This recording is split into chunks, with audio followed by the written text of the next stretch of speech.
Thomas felt the stiffness of the borrowed suit jacket at the collar as I stood near the window, letting the cool glass rest against my knuckles. Inside the apartment, voices overlapped in easy celebration, the low hum of music threading through laughter and clinking glasses. Our engagement party had settled into that comfortable phase where speeches were done and people relaxed into stories. From the outside, everything looked exactly as it should. She found me there when the room thinned for a moment. Laura's smile was still in place, careful and composed, the kind she used when she wanted to sound reasonable. She didn't take my hand. She stood beside me, close but not touching, and spoke quietly enough that no one else could hear. She said that after tonight, we would need to be intentional about intimacy. She said it should be reserved for special occasions only. She framed it as maturity, as discipline, as a way to keep things meaningful. She said this wasn't a rejection, just a boundary she needed to feel balanced. The words didn't land all at once. They arrived in pieces, like furniture being moved out of a room while you're still standing in it. I watched my reflection in the glass. How still I looked, how convincingly calm. I nodded because nodding felt like the right shape for the moment. Laura had always been articulate about her needs. I'd admired that. We met through friends, bonded over shared routines, and long conversations that felt thoughtful rather than intense. She liked structure. I liked steadiness. We told ourselves that compatibility was built on those overlaps. I believed care meant adapting. Back in the living room, someone raised a glass to us. Laura leaned into my side for the photo, her arm light around my waist, a public version of closeness that cost her nothing. I smiled when the camera flashed.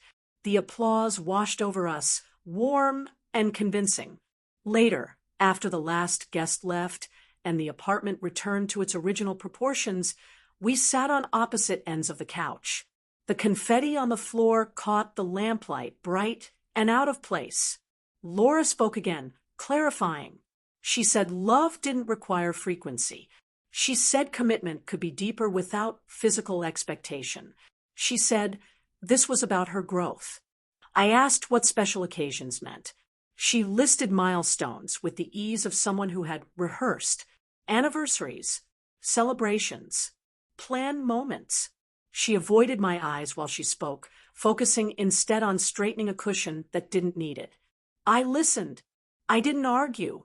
I noticed the absence where negotiation might have lived. The plan was already formed.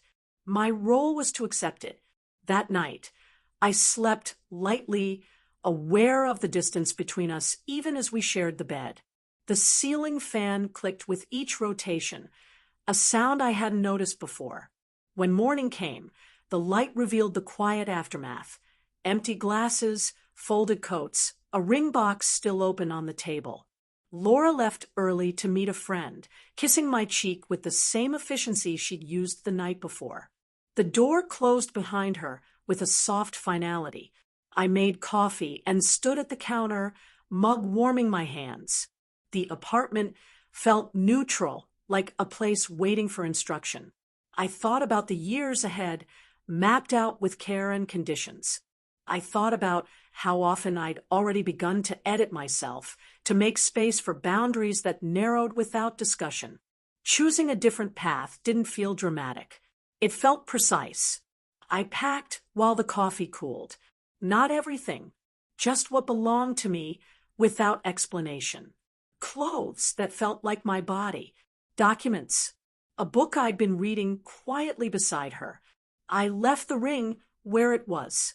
It deserved a clean surface. I wrote a note, brief and clear, and placed it next to the open box.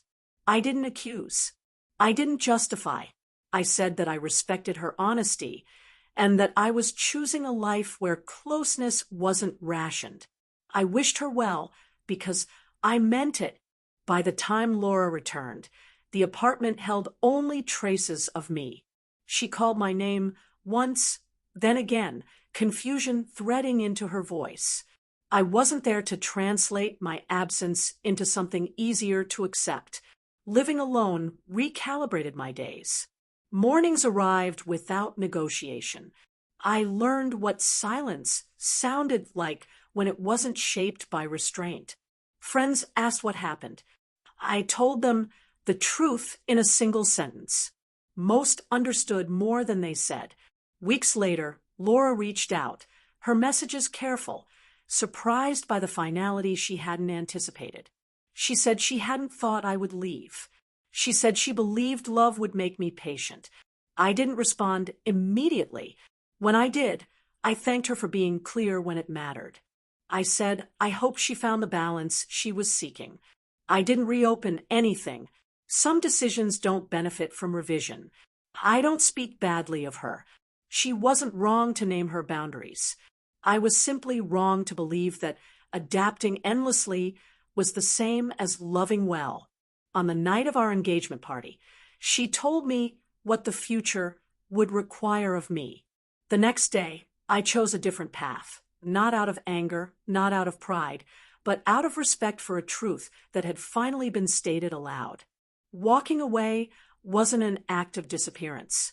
It was an act of alignment, and in the quiet that followed, I found a steadiness that didn't ask me to wait for permission to be whole.